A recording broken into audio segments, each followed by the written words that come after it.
बिहार की राजनीति हमेशा से विवाद, बयानबाजी और आरोप प्रत्यारोप का अखाड़ा रही है, लेकिन इस बार का विवाद साधारण नहीं है क्योंकि इसमें सीधे तौर पर चुनौती दी गई है। राज्य के उप मुख्यमंत्री को एक ओर है चुनावी रणनीतिकार से नेता बने प्रशांत किशोर, जिन्हें लोग पीके के नाम से जानते हैं, और दूसरी ओर है बिहार के डिप्टी सीएम और बीजेपी के बड़े चेहरे सम्राट चौधरी। पीके ने जिस तरह से आरोप लगाए हैं वे चौंकाने वाले हैं। उन्होंने दावा किया है कि सम्राट चौधरी पहले सम्राट कुमार मंडल नाम से जाने जाते थे।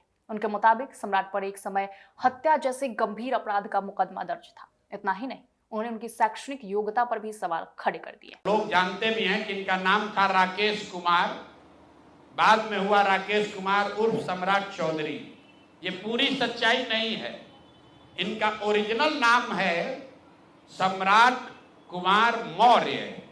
पहला नाम इनका है सम्राट कुमार मौर्य।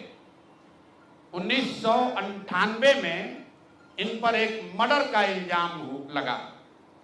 सदानंद सिंह जो वहां पर कांग्रेस के बड़े नेता थे और इनके परिवार के राजनीतिक विरोधी थे, उनको बम से मारकर उनकी हत्या कर दी गई, जिसमें लोग बताते हैं 6 लोगों की मृत्यु हुई। उस केस में आज के सम्राट चौधरी और तब के सम्राट कुमार मौर्य एक्यूज्ड थे, बाजाप्ता जेल गए और 6 महीना के बाद जेल से निकले। नाबालिग होने के नाम पर इनको जेल से निकाला गया। तो पहले तो सम्राट चौधरी, उनके समर्थक और चाल चरित्र चेहरा की बात करने वाले भाजपाई, और उससे भी बढ़कर बिहार में भाजपा को, एनडीए को वोट देने वाले लोग एक बार जरा जान जाइए कि आपका उप मुख्यमंत्री मर्डर का एक्यूज्ड है, जेल में रहा है, और जेल से सिर्फ इसलिए छूटा क्योंकि इन्होंने प्रमाण दिया कि हम नाबालिग हैं। सदानंद सिंह, उनकी हत्या हुई जिसमें ये नाम। उन्होंने कहा कि उनकी मैट्रिक मार्कशीट और पासिंग स्टेट्स भी संदिग्ध है। यह आरोप किसी स्थानीय स्तर के छोटे नेता पर नहीं बल्कि राज्य के नंबर 2 पद पर बैठे उप मुख्यमंत्री पर लगाए गए, और यही इस पूरे विवाद को और गंभीर बना देता है। अब बड़ा सवाल यह है कि इन आरोपों का असर कितना गहरा होगा। बिहार की राजनीति में जाति पहचान और शिक्षा का मुद्दा हमेशा अहम रहा है। लोग केवल नेता की जातीय पहचान नहीं देखते बल्कि उसकी शैक्षणिक पृष्ठभूमि और ईमानदारी को भी कसौटी मानते हैं। लालू प्रसाद यादव के दौर में परिवारवाद और भ्रष्टाचार चर्चा का केंद्र था। नीतीश कुमार ने 7 निश्चय और सुशासन बाबू की छवि बनाकर सत्ता पाई, और अब बीजेपी ने सम्राट चौधरी को उप मुख्यमंत्री बनाकर पिछड़ी जातियों को संदेश दिया था कि पार्टी का नेतृत्व व्यापक है। लेकिन पीके के आरोप इस पूरे राजनीतिक नैरेटिव को हिला सकते हैं। अब इस पर लेकर बीजेपी का दावा रहा है कि वो नैतिक राजनीति करती है। वो अक्सर विपक्ष पर भ्रष्टाचार और अपराध से जुड़े नेताओं को संरक्षण देने का आरोप लगाती रही है, लेकिन अब जब उनके डिप्टी सीएम पर इतने गंभीर आरोप लगाए गए हैं तो विपक्ष सवाल पूछ रहा है, क्या बीजेपी अपनी ही कसौटी पर खरी उतर रही है, या फिर ये वही दोहरी राजनीति है जिसमें दूसरों पर नैतिकता की दुहाई दी जाती है और अपने लोगों पर चुप्पी साध ली जाती है। इस पूरे मामले में प्रशांत किशोर का रोल भी कम दिलचस्प नहीं है।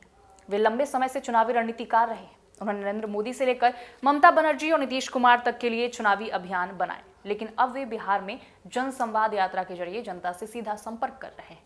बार बार कहते हैं कि बिहार को नई राजनीति, नई दिशा की जरूरत है। उनके इस बयानबाजी का मकसद यही है कि उन्हें केवल सलाहकार या स्ट्रैटेजिस्ट नहीं बल्कि एक सक्रिय नेता और सत्ता को चुनौती देने वाला खिलाड़ी माना जाए।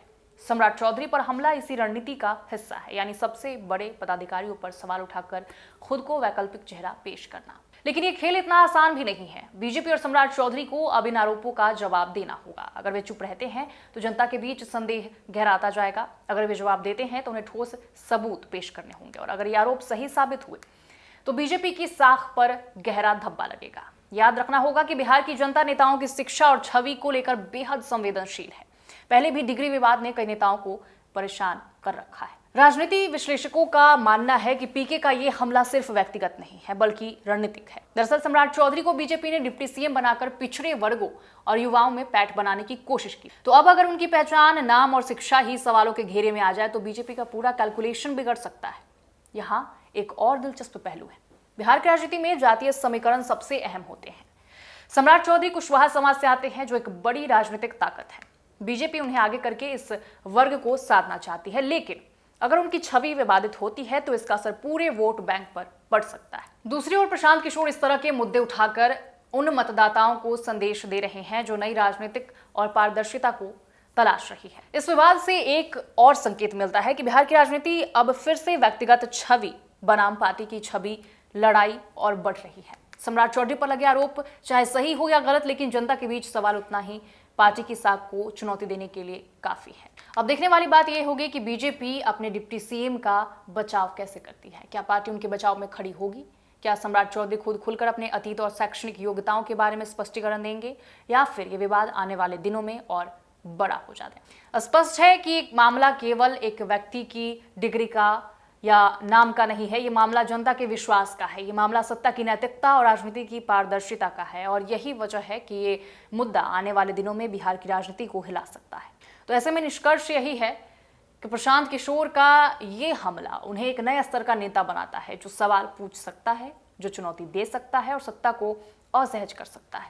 दूसरी ओर सम्राट चौधरी और बीजेपी के लिए ये एक परीक्षा जैसी है, नैतिकता की, पारदर्शिता की और जनता के भरोसे की। तो इस पर आपके क्या विचार है, कमेंट में जरूर बताइएगा। फिलहाल मुझे दीजिए इजाजत। नमस्कार।